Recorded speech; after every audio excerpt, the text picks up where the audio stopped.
இந்த காலகட்டத்தில் நம்ம வாழ்ந்துட்டு இருக்கிறது ஆர்டிஃபிஷியல் இன்டெலிஜென்ஸ் காலகட்டமா. எங்க திரும்பினாலும் ஏஐ. ஒரு சும்மா ஒரு போட்டோ எடுத்திருப்போம், அதை அப்படியே ஏஐல மாத்தி அந்த போட்டோ சிரிக்கிற மாதிரி அதில் அடரா மாதிரிலாம் பண்ணி ரசிச்சுக்கிட்டு இருக்கோம். வீடியோஸ் நிறைய நம்ம ஏஐ மூலமா கிரியேட் பண்ணிக்கிட்டு இருக்கோம். அவ்வளோ ஏன் கான்டென்ட் கிரியேட்டர்ஸ் பல பேருமே ஏஐ நம்பி போக ஆரம்பிச்சிட்டாங்க. ஆனால் நம்ம சைடு போகலன்னு வைங்க, ஏன்னா லாஜிக்கல் திங்கிங் அதில் பெருசெல்லாம் கிடைக்காது. அதனால் நம்ம மேனுவலாக பண்ணிட்டு இருக்கோம். ஸோ இந்த அளவுக்கு உலகம் முழுக்க ஏஐ எல்லா துறைகள் சார்ந்தும் ஆக்கிரமிக்க ஆரம்பிச்சிருச்சா? ஆயிரக்கணக்கான வேலை வாய்ப்புகள் ஒவ்வொரு பெரிய பெரிய கம்பெனிஸ்ல இருந்தும் பறிக்கப்பட ஆரம்பிச்சிருச்சா? இந்த ஏஐ சார்ந்து எல்லா வேலைகளும் பண்ணணும் அப்படின்னா டேட்டா சென்டர் அப்படின்ற ஒன்று கண்டிப்பா தேவை.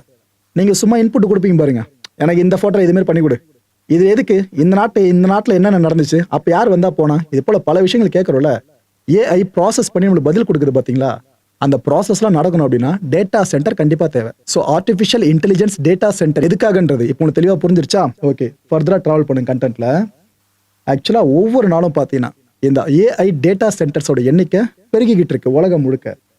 இந்த ஏஐ கம்பெனிஸ் இருக்குல்ல உலகம் முழுக்க, அவங்க ஹியூஜ் இன்வெஸ்ட்மெண்ட்டை போடுறாங்க. ஏன்னா எல்லாருக்கும் நல்லா தெரிஞ்சிருச்சு, இதுக்கப்புறம் உலகத்தை ஏஐ தான் ஆளப்போகுது. நம்ம இப்பயே அதுல ஒரு பெரிய காலடி எடுத்து வச்சாதான் பின்னாடி நம்ம பயணியரா இருப்போம்னு அவங்க தெளிவா புரிஞ்சிருக்காங்க.